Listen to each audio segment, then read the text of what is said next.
Overthinking is just another word for holding back. Overthinking isn't about being careful, it's about being afraid. Listen, every time you tell yourself, I just need to research this more, or I just need to have another course under my belt, or I'm just being real thorough, I just want it perfect. That's not your wisdom talking. That's your fear. Listen, in the book of Exodus, when the Israelites reached the Red Sea, they didn't have time to overthink. They had to step forward in faith, and it was only after they moved that the waters parted. God hasn't given you a spirit of fear, but of power, love, and a sound mind. And sometimes the soundest decision you can make is to stop thinking. It's about preventing decision fatigue from robbing you of momentum. See, if the enemy can get us to stay in our thoughts, he can get us to stay in our fears, then the devil wins, God loses. And we need to reverse that. Almost any decision is better than no decision at all. When you embrace action over endless analyzing, failure loses its power over you. Overthinking isn't a personality trait, it's a habit. And like any habit, it is to be broken. You're not one more strategy away from success, you're one bold decision away. I know that feeling, that cycle of one more article, then another tutorial, then just one last course before you finally feel ready. That feeling isn't methodical. That's not even perfectionism. It's fear. And can I be really honest with you right now?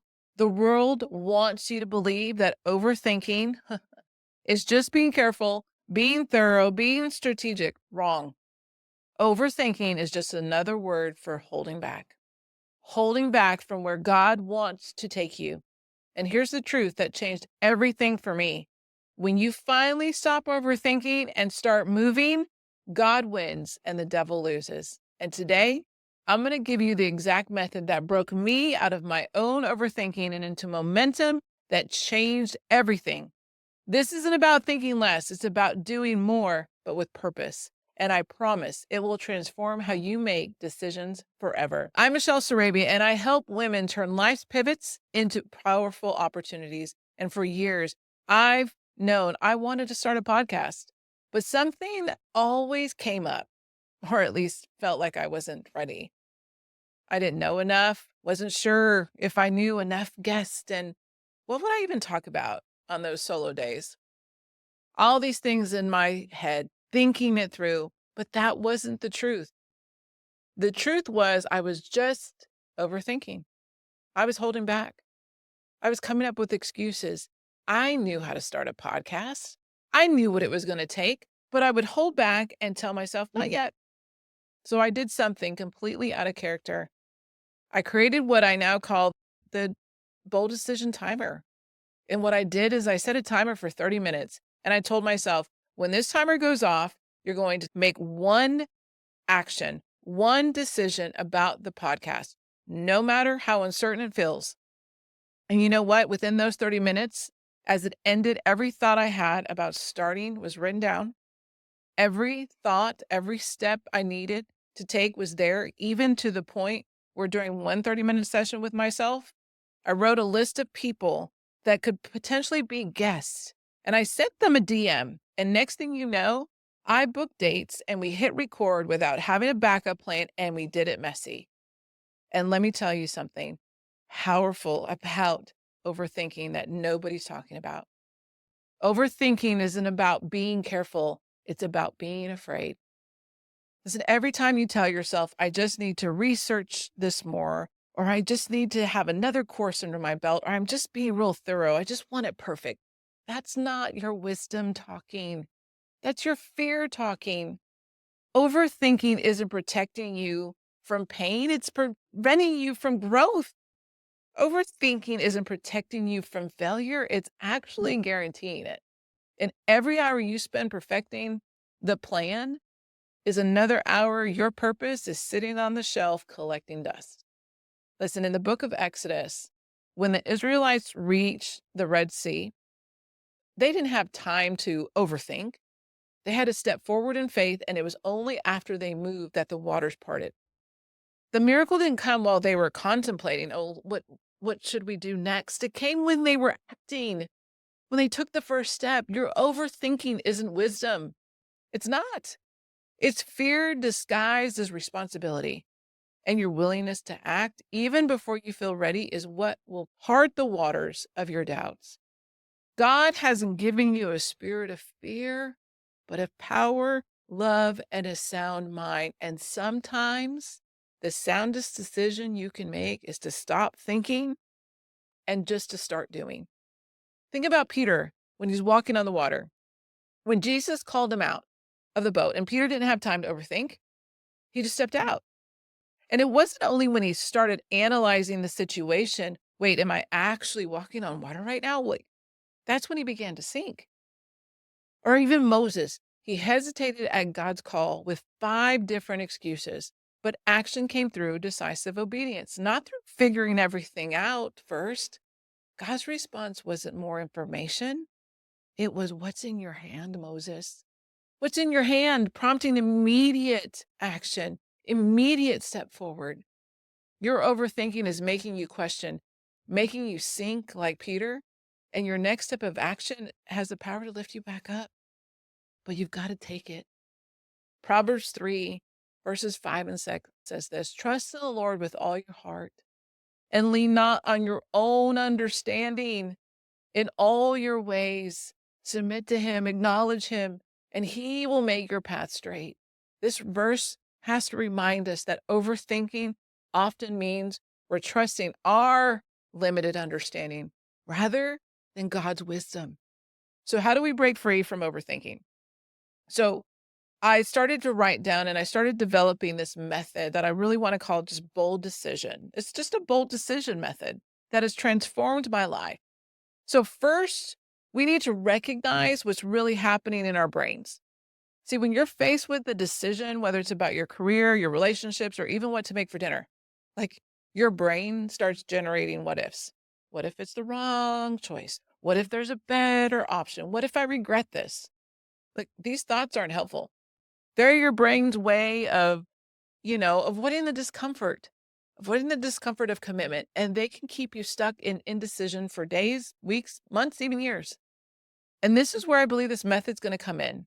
It's got 3 simple steps that shortens your overthinking pattern and instead propels you into purposeful action. So are you ready? Okay.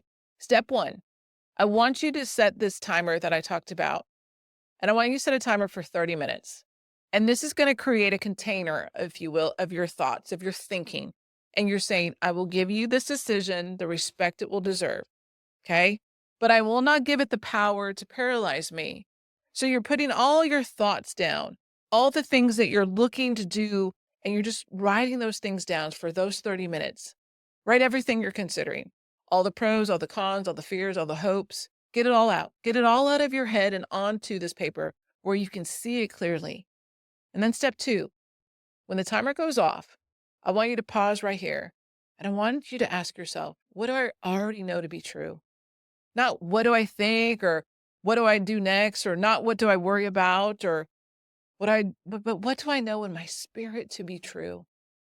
And then step 3, I want you to take a decisive action, just one action within the 24-hour period that moves you in the right direction of this decision. Don't wait until you feel completely ready or until all uncertainties are resolved. Take one step that commits you to your choice.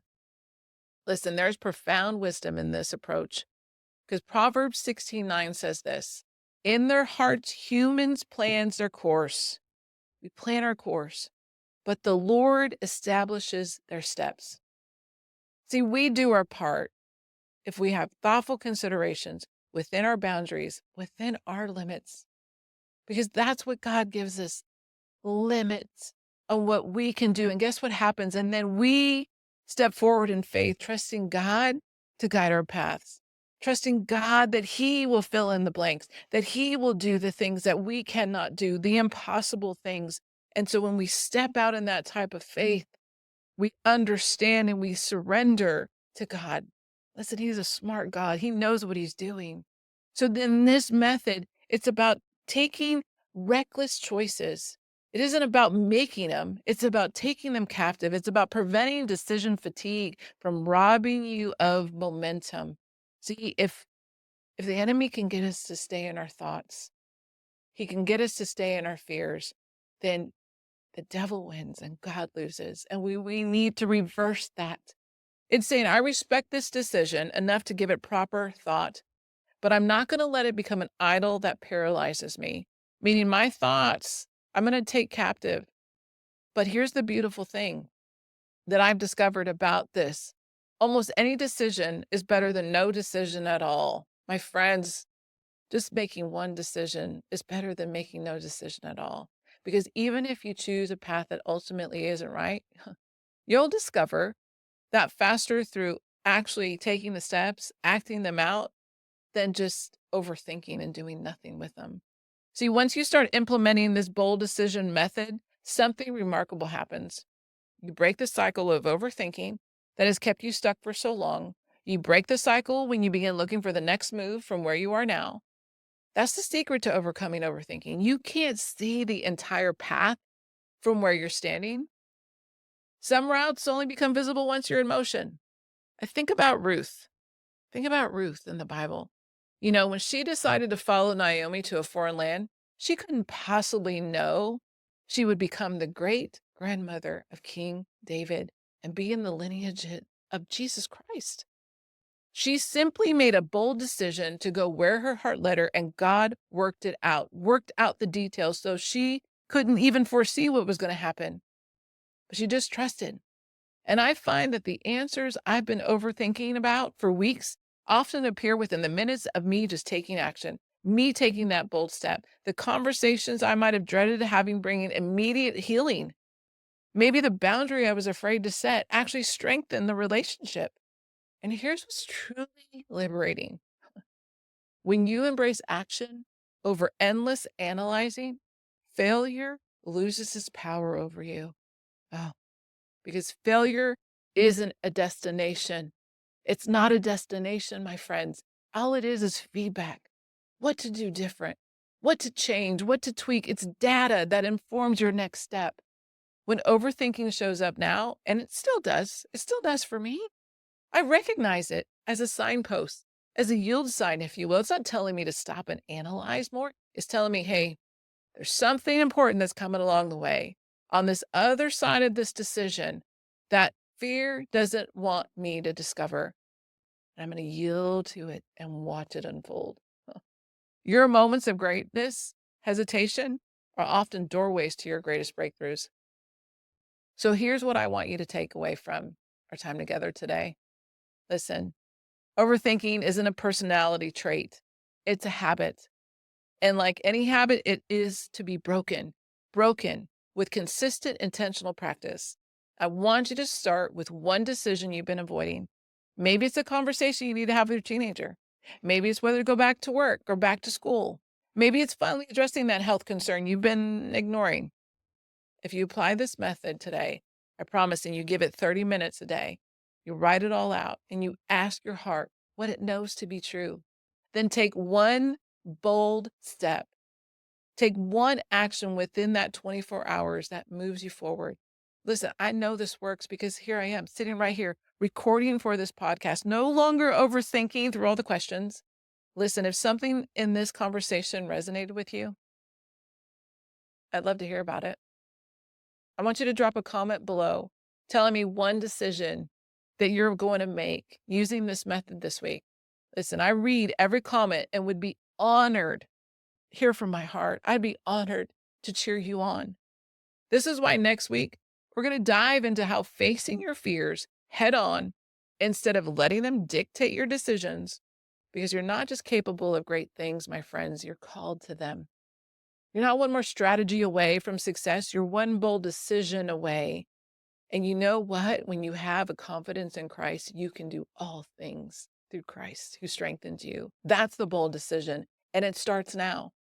The path becomes clear not when you think more, but when you boldly choose the direction, when you boldly walk in a confidence that Christ has given you. Until next time, my friends, I'm in your corner, cheering you loudly with every brave step you take. Now go make that decision you've been putting off for far too long, and I'll see you next time.